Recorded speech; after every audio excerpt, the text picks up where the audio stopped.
current transitional government. The government says that he should wait for elections if he wants to get into power.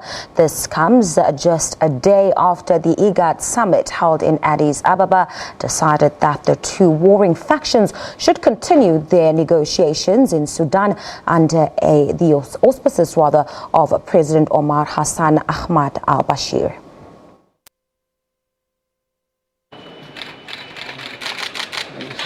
The heads of state from the Intergovernmental Authority for Development IGAD met in Addis Ababa a day after President Salva Kiir and his political rival Riek Machar met face-to-face in Addis Ababa on the invitation of Ethiopia's Prime Minister Abiy Ahmed. However, the government of South Sudan says the first meeting meant little. You should understand that there is difference between face-to-face talks and between greeting one another, a handshake, and the actual situation. There is difference in politics between your own social relations with the person and your political relations. Politically, we don't want Riek Machar, but he's a South Sudanese. Socially, we interact with him. South Sudan has suffered internal conflict since 2013 after the two leaders began a power struggle. A proposal by IGAD suggests a member of Machar's team be given the position of the first vice president in a revised agreement.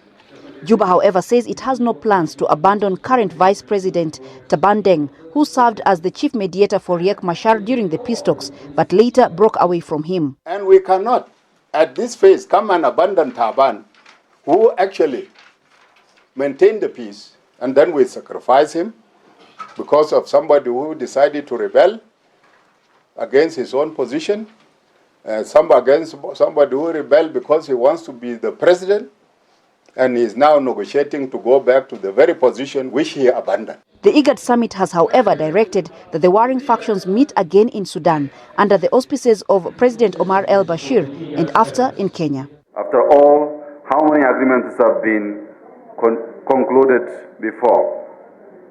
The challenge we have is delivering on the commitments undertaken in those agreements. The challenge we have been having is one of leadership and political will. Making peace is harder than making war.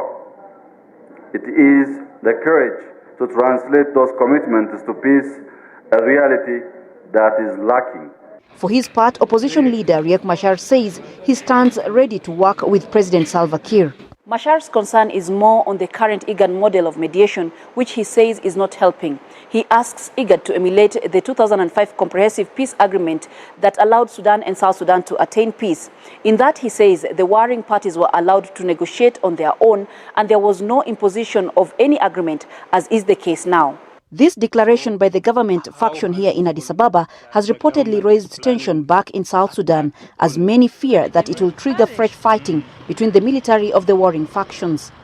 Colette Wanjohi, SABC News, Addis Ababa.